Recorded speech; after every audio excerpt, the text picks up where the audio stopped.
សួស្តីបងប្អូនអរគ្នាជួបគ្នាមួយខ្ញុំសាជាថ្មីទៀតហើយថ្ងៃនេះដែរយើងមកធ្វើការលំហាត់ប្រាណជាមួយនឹងដៃក្រោយផងដែរ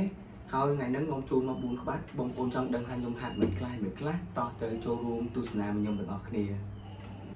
បាត់ហើយនេះជា exercise របស់យើងទី1ផងដែរដែលខ្ញុំធ្វើការ workout ផងដែរហើយខ្ញុំធ្វើការកាន់ជាមួយនឹងដុំដៃលើកបោះមកខាងក្រោយចឹងបងប្អូនបាទហើយខ្ញុំលេងចំនួន30ហើយខ្ញុំលេងជាលក្ខណៈ3 set យើងលេង3ដងផងដែរចឹងបងប្អូនបាទហើយយើងធ្វើការលើកមួយមកសម្រាប់ដុំដែកដែលខ្ញុំលេងហ្នឹងគឺថាគីឡូល្មមដែរទេគីឡូស្រាលដែរទេបាទត្រឹមមកខាង4កន្លះទេអញ្ចឹងណាបងប្អូនបាទបាត់ហើយនេះជា exercise របស់យើងទី2ផងដែរដែលខ្ញុំធ្វើការលើកដុំដែកបោះមកក្រោយហើយខ្ញុំ recommend បើសិនជាបងប្អូនមិនមានដុំដែកដូចជាខ្ញុំទេបងប្អូនអាចលេងជាដបទឹកណាដែលវាធ្ងន់ល្មមឬក៏កតារបស់យើងក៏បានយើងដាក់ចូលឲ្យធ្ងន់ទៅយើងអាចលេងបានដូចគ្នាអញ្ចឹងបងប្អូនបាទហើយចំនួនដែលខ្ញុំលេងនេះគឺខ្ញុំលេងចំនួន30ហើយខ្ញុំលេងជាលក្ខណៈ3 set ផងដែរអញ្ចឹងណាបងប្អូនបាទ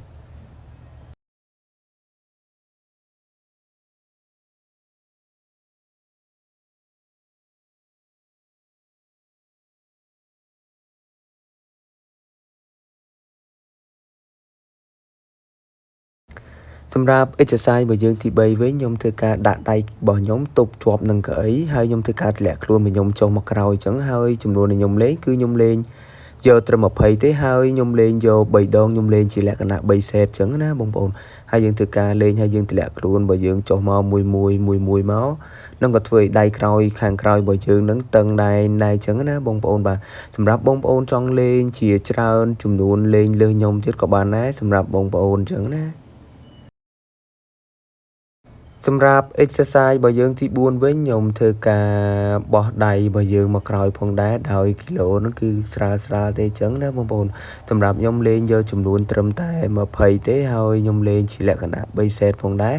ហើយខ្ញុំ recommend សម្រាប់បងប្អូនដែលចង់លេងដូចគ្នាដៃក្រោយអញ្ចឹងយើងបោះស្រាលដូចគ្នាអញ្ចឹងក៏បានឬយើងលេងធ្ងន់ក៏បានហើយបើសិនជាយើងមិនមានជាដុំដែកទូចអីទេយើងអាចលេងជាឧបករណ៍ផ្សេងក៏បានឬដបទឹកឬក៏អីដែលយើងដាក់រៀងធ្ងន់ល្មមយើងអាចកាន់បោះមកក្រោយមួយចឹងដែរអញ្ចឹងណាបងប្អូនបាទ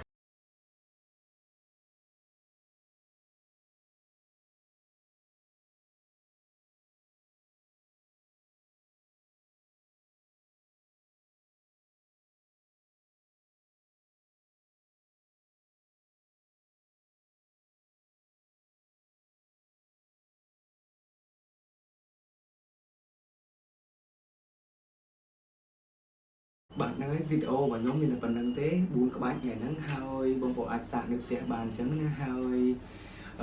កុំភ្លេចជួយ like ឬ share ឬ comment ម្នាក់មួយផងអញ្ចឹងណាបងប្អូនបាទអរគុណច្រើនបងប្អូនជួបគ្នាមួយខ្ញុំបាននៅវីដេអូថ្ងៃស្អែកទៀតអញ្ចឹងណាបាយបាយ